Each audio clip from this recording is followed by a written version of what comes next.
حضرت خواجہ قطب الدین بختیار کاکی رحمۃ اللہ علیہ نماز پڑھ کر جمعے کی اور جا کر وہاں کھڑے ہو گئے جہاں اس وقت قبر ہے. لوگوں کو انتظار ہے حضور قدم بوسی کا موقع مل جاتا سرکار ادھر تشریف رکھتے، لیکن سرکار قطب صاحب جو ہیں قطب الدین خواجہ قطب الدین بختیار کاکی رحمۃ اللہ علیہ دہلی کے اولیاء کرام کے سردار تاجدار کہاں جا کر کھڑے ہو گئے جہاں قبر ہے. اس وقت لوگوں نے کہا حضور کہ زیارت ہو جاتی اور حضرت ادھر تشریف لے گئے. بابا صاحب سے سب نے کہا کہ بابا صاحب کسی طرح حضرت کو بلائیے. بابا صاحب حضرت خواجہ قطب الدین بختیار کاکی رحمۃ اللہ علیہ کی بارگاہ میں حاضر ہوئے اور حاضر ہو کر سلام عرض کیا. سلام عرض کرنے کے بعد کہا حضور آپ کی زیارت کے لیے لوگ کھڑے ہوئے ہیں، آپ کی قدم بوسی کے لیے لوگ کھڑے ہوئے ہیں، آپ یہاں تشریف فرمائیں، اگر مناسب سمجھیں تو ادھر تشریف لے چلیں. حضرت خواجہ غریب قطب الدین بختیار کاکی رحمۃ اللہ علیہ نے فرمایا فرید الدین بابا صاحب میں یہاں کھڑا ہوں، اس زمین کو خریدنا ہے. کہا حضور اس زمین کو کیوں خریدنا ہے؟ فرمایا یہاں سے لے کر اور تحت سرا تک میں اس زمین میں نور دیکھ رہا ہوں. میں نے اوپر سے لے کر زمین کے ساتھ میں دبکے سے بھی ساتھ تک کے ساتوں فرد تک اور نیچے تک تحت سرا تک میں نور دیکھ رہا ہوں، اور میں چاہتا ہی ہوں کہ میری تربت اسی جگہ پر بنائی جائے. سبحان اللہ. اولیاء کرام تو اوپر زمین کے اوپر رہ کر نیچے کا دیکھتے ہیں، نیچے کا بھی دیکھ لیتے ہیں، اور وہیں پر اس زمین کو خریدا گیا. اور حضرت خواجہ قطب الدین بختیار کاکی رحمۃ اللہ تعالیٰ علیہ کا مزار شریف اسی زمین پر بنا کہ جس زمین کو حضرت خواجہ قطب الدین بختیار کاکی رحمۃ اللہ علیہ نے فرمایا تھا کہ میں نے یہاں خدا کا نور دیکھ رہا ہوں. دہلی حضرت شاہ عبدالحق محدث دہلوی رحمۃ اللہ علیہ محبت خان آئے،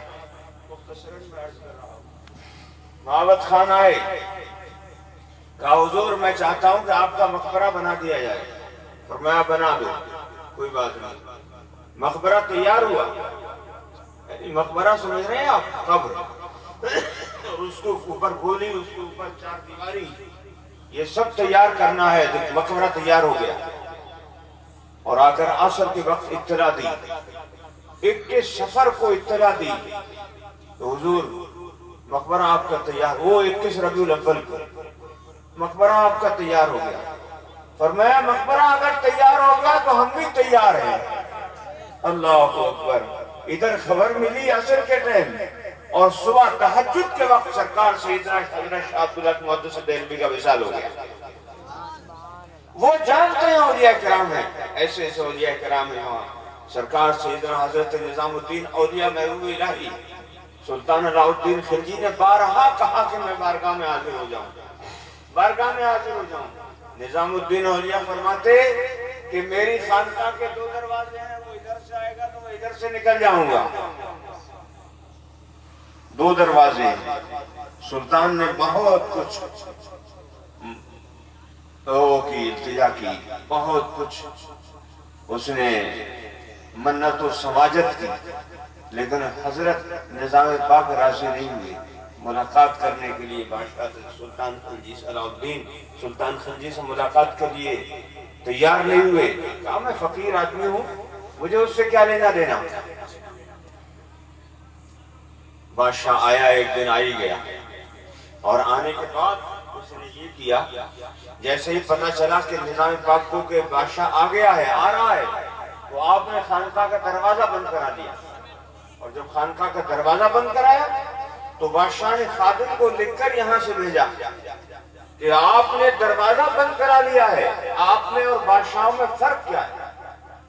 بادشاہوں کے دروازے بند ہو جاتے ہیں، آپ کا بھی دروازہ بند ہے.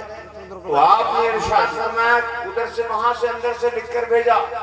فرمایا فرق یہ ہے کہ ان کے بادشاہوں کے دروازے غریبوں پر بند ہوتے ہیں اور ہمارے دروازے امیروں میں بند ہوتے ہیں. ہمارا دروازہ بادشاہوں کے لیے نہیں کھلتا اور ان کا دروازہ غریبوں کے لیے نہیں کھلتا. بادشاہ لوٹا، واپس ہوا، اور جا کر اس نے اس جگہ کو دیکھا جہاں گھوڑے استبل کو دیکھا، جہاں گھوڑے بند رہے ہیں، استبل میں پہنچا، اور استبل میں پہنچنے کے بعد اس نے معائنہ کیا اور دیکھا اس نے کہ میخیں لگی ہوئی ہیں، اور میخیں ٹھکی ہوئی ہیں، کھوٹے ٹھکے ہوئے چاندی کی، سونے کے، اور زنجیریں گھوڑوں کی چاندی کی۔ بادشاہ نے پھر لکھ کر بھیجا کہ اتنا زیادہ سونا اور چاندی آپ کے پاس، کیا آپ کے گھوڑے کھونٹوں سے چاندی کے سونے کے کھونٹوں سے بندھے ہوئے ہیں، اور آپ کے گھوڑوں کی زنجیریں گلے میں چاندی کی ہیں؟ پھر کیا فرق ہے بادشاہ میں اور آپ میں؟ ہمارے پاس بھی دولت ہوتی ہے، آپ کے پاس بھی دولت ہوتی ہے۔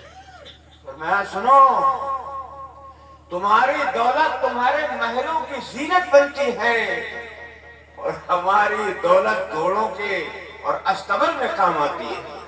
ہماری دولت ہمارے مکانوں کی زینت نہیں بنتی ہے، ہماری دولت ہمارے قدموں پہ رہتی ہے۔ اللہ اکبر۔ تو یہ ایک دہلی ہے۔